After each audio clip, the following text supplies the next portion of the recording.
Hello students. आज हम BA भाग द्वितीय वर्ष के प्रथम प्रश्न पत्र सामाजिक विचारक के अंतर्गत सामाजिक विचारक कार्ल मार्क्स के अलगाव नामक सिद्धांत के बारे में जानेंगे। कार्ल मार्क्स ने समाजशास्त्र को अलगाव की धारणा देकर अध्ययन के एक महत्वपूर्ण पक्ष को स्पष्ट किया है। आपने अलगाव की विभिन्न पक्षों, परिभाषा, स्वरूप और सामाजिक व्यवस्था पर इसके प्रभावों की विवेचना की है। मानव समाज में अलगाव का प्रादुर्भाव तब हुआ जब उत्पादन मशीनों के द्वारा होने लगा। मार्क्स के अनुसार प्राचीन काल में अलगाव नहीं था। मार्क्स ने अलगाव के संबंध में अपने विचार किस रूप में प्रस्तुत किए हैं, इसके बारे में हम जानेंगे। सबसे पहले हम जानेंगे अलगाव की परिभाषा एवं अर्थ के संबंध में। अलगाव अंग्रेजी शब्द एलिनेशन का हिंदी रूपांतरण है। हिंदी भाषा में अलगाव के पर्यायवाची विलगाव और पृथक्करण भी हैं। समाजशास्त्र में एलिनेशन शब्द का पूर्ण रूप से सही अर्थ कोई भी स्पष्ट नहीं करता है। विगत वर्षों में समाजशास्त्र में साहित्य में अलगाव शब्द का ही अधिक प्रयोग किया गया है। पहले कभी इस शब्द का प्रयोग पागलपन के लिए किया जाता था, लेकिन अब अलगाव शब्द का प्रयोग चिंताग्रस्त मनोदशाओं तथा प्रवृत्तियों के लिए किया जाता है। अलगाव वह स्थिति है जब व्यक्ति अपने आप में उदासीनता महसूस करता है। जब कोई व्यक्ति समाज और पर्यावरण से भी अपने आप को उदासीन महसूस करता है, अपने को असुरक्षित, अकेला और बेसहारा अनुभव करता है, तो यह अवस्था अलगाव की अवस्था कहलाती है। इस अवस्था में व्यक्ति सामाजिक संबंधों के बंधनों से अपने आप को स्वतंत्र करने की बात सोचने लगता है। अलगाव शब्द को परिभाषित करते हुए कुछ विद्वानों ने इसकी परिभाषा दी है, जिसके अंतर्गत जॉन स्टुअर्ट मिल लिखते हैं कि जब श्रमिक अपने कार्यों के प्रति पृथकता महसूस करते हैं तो वे विद्यमान सामाजिक व्यवस्था के प्रति असंतोष व्यक्त करते हैं। इसी को मिल ने अलगाव कहा है। मार्क्स ने अलगाव को परिभाषित करते हुए लिखा है, अलगाव व्यक्ति की वह दशा है जिसमें उसके अपने कार्य एक पराई शक्ति बन जाते हैं, जो कि उसके द्वारा शासित न होकर उससे ऊंची शक्ति शोषक द्वारा शासित होते हैं। ये शक्ति व्यक्ति के विरुद्ध भी होती है। मार्क्स ने अलगाव को और स्पष्ट करते हुए लिखा है कि अलगाव कोई आत्मिक अथवा प्राकृतिक प्रक्रिया नहीं है, बल्कि यह एक निश्चित ऐतिहासिक अवस्था में मानवीय शोषण के कारण उत्पन्न गरीबी, दुख, अन्याय और अज्ञान का परिणाम है। अलगाव की उत्पत्ति के संबंध में मार्क्स लिखते हैं कि अलगाव की उत्पत्ति मानव समाज में तब हुई जब उत्पादन में श्रम के विभाजन में वृद्धि और मशीनीकरण आया। मार्क्स का कहना है कि प्रारंभ में मनुष्य अपने हाथों से उत्पादन करता था। उसके पास उत्पादन के बहुत सीमित साधन थे। मनुष्य स्वयं प्रारंभ से लेकर अंत तक वस्तुओं का निर्माण करता था। उस काल में व्यक्ति का उत्पादन के साधनों, उत्पादन की विधियों, उत्पादित वस्तुओं और उपभोक्ताओं या ग्राहकों से सीधा संबंध होता था।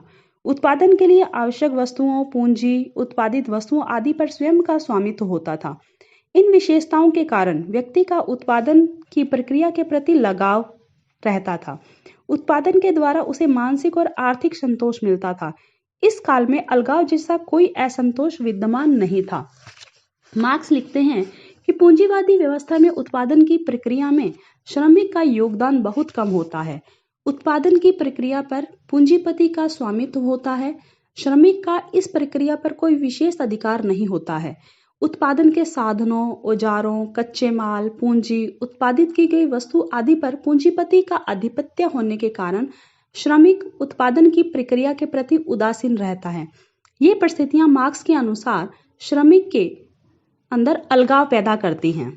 श्रमिक की अपने श्रम के प्रति जो भी अरुचि पैदा हो जाती है, उसका प्रभाव श्रमिक के अन्य सामाजिक क्षेत्रों में भी देखने को मिलता है। इतना ही नहीं, उसका स्वयं के प्रति और अपने सगे संबंधियों के प्रति भी अलगाव पैदा हो जाता है। मार्क्स ने इन विभिन्न प्रकार के अलगाव के स्वरूपों पर भी प्रकाश डाला है। अब हम जानेंगे मार्क्स ने अलगाव के कौन कौन से स्वरूप बताए हैं।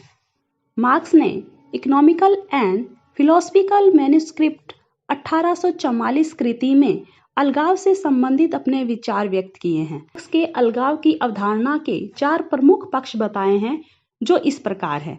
नंबर 1, उत्पादन वस्तुओं के प्रति अलगाव।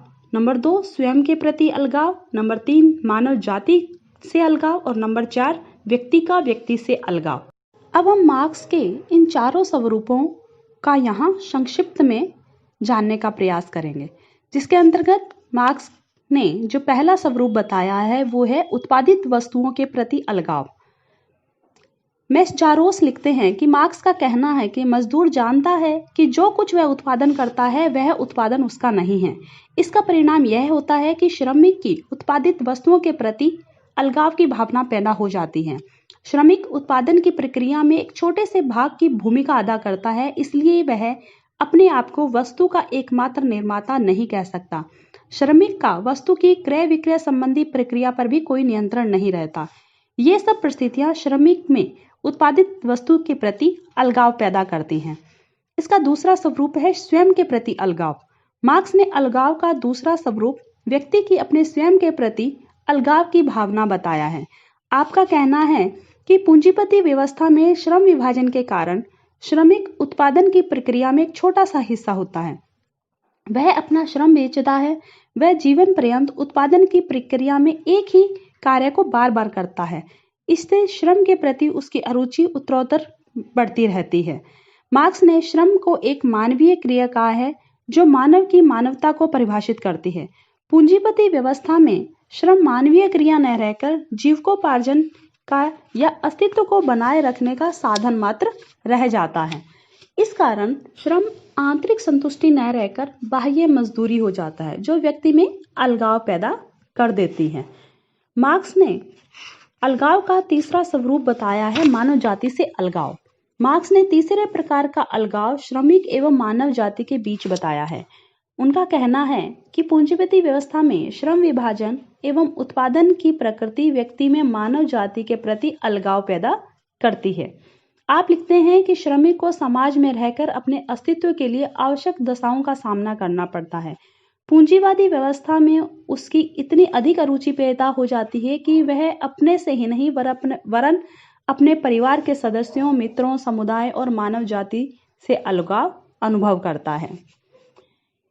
मार्क्स ने अलगाव के चौथे स्वरूप के रूप में व्यक्ति का व्यक्ति से अलगाव बताया है। मार्क्स का कहना है कि प्रत्येक व्यक्ति अपने प्राकृतिक और सामाजिक लक्षणों से अलग थलग पड़ जाता है। तब प्रत्येक व्यक्ति समाज के अन्य व्यक्तियों से भी अलगाव की स्थिति में आता है।